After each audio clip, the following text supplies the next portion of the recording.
gonna give it a try. Oh, that's good. Ooh, that's hot. That's a warm going down. Once again, a delicious burger. I'm full. I almost don't want to take you to the next and last place on my list today, but I'm going to. Ooh, wow, I'm moving slow. Anyway, we're gonna go right up the road here to CACAO, which is a chocolate place. The drinkery. Got to try this place sometime. Interesting. Got food too. Anyway, so Vietnam is well known for their chocolates. So there's a few chocolate places up here. This one I don't think I have been to before.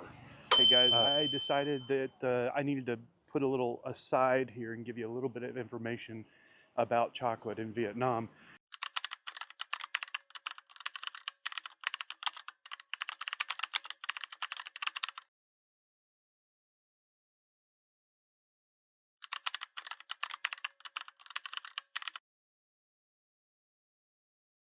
Which has a fascinating history. I'm going to leave a link to the article that summarizes the history of cacao or chocolate in Vietnam, which was started by, of course, the French, who colonized Vietnam in the late 1800s all the way up until they left the country, were defeated in 1954, which started the Civil War era in Vietnam.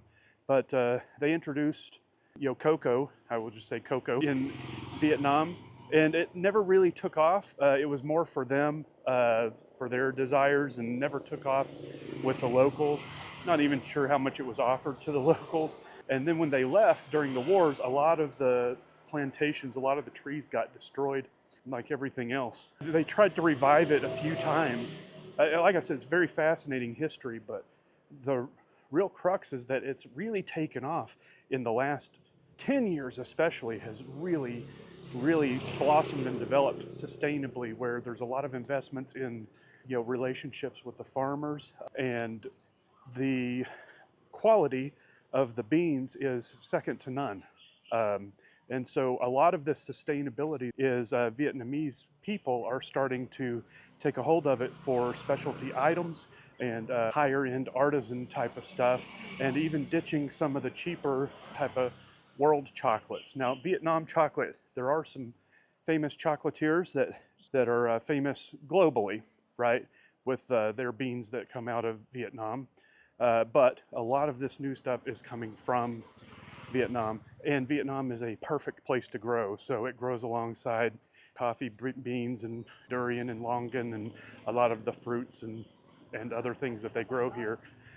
And no place is more, impactful, I would say, than this area around Dalat, the Lam Dong region, which is excellent for growing just about anything that you want to grow. So very interesting, fascinating stuff, but the chocolate industry has grown in value by over 30% in the last 10 years, and it's expected to grow another 50% in the next 5 to 10. So it's definitely got an exponential slope to its growth, and so you'll find a lot of places in Vietnam now, between coffee shops and that will also have their teas and cocoa.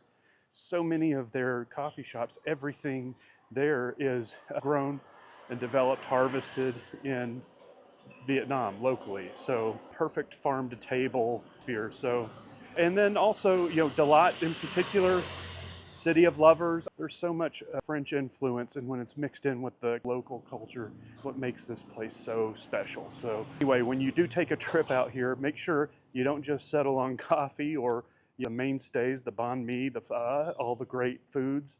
Include chocolate in your mix there. So anyway, having said that, I just wanted to give you a little bit of information more than what I was giving you. So having said that, we'll go back to the video.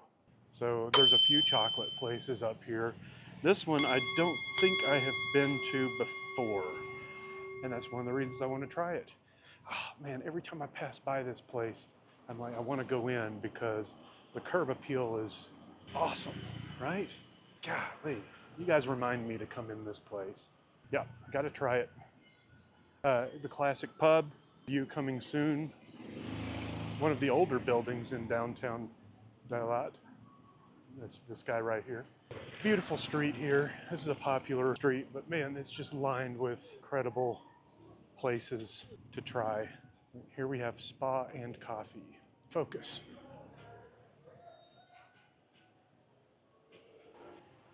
Another place to try. Point. One of these days I'm going to have to do some sort of bar crawl. Now, I'm not a big drinker of alcohol, but if it's for the cause, I can do it.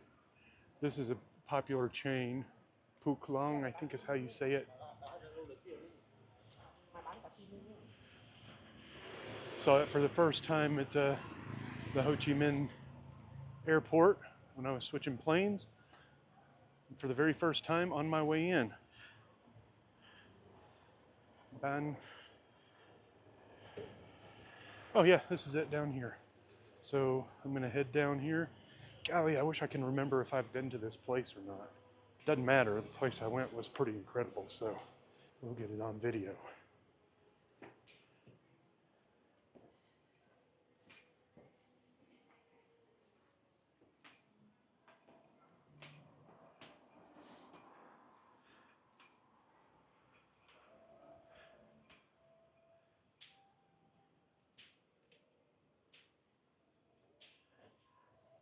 Xin chào. Is it okay if I video for YouTube? Okay.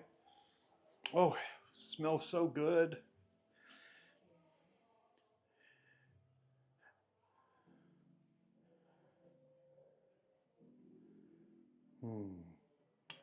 Okay, so I can definitely get some chocolate to take with me, but I'm gonna try some chocolate while I'm here. Oh, these are all to try? Yeah, it is. Okay, all right, well, let's see. 55%. Let's try this one here. All right, I am gonna have to put the camera up for this, so I'm gonna turn it off. Okay, guys, so I just sampled all of these here. So you get samples here, so you can try before you buy. And I even sampled the 100% on down 70% to milk chocolate. Now what I'm about to have is cocoa liquor, fermented cocoa juice.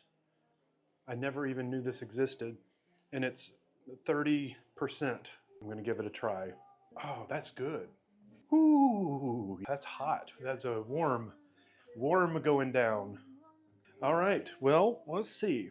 I think out of everything I tried, I liked this one, the dark choco and cashew nuts. So what do you have here that, okay, I'm gonna take one of these with me. So, right, let's see, anything else I wanna, no, milk chocolate, yeah, I know, that sounds terrific.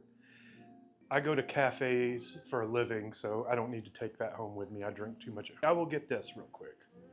105, I got 110 there.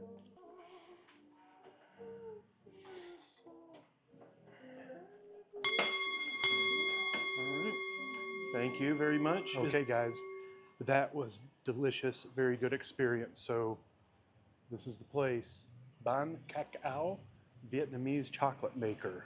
And that's gonna do it for me today, guys. So I'm just gonna show you this little alley that this thing is down. And I'm gonna call a grab and get home and enjoy this chocolate. All right, thanks a lot, guys. Have a good day.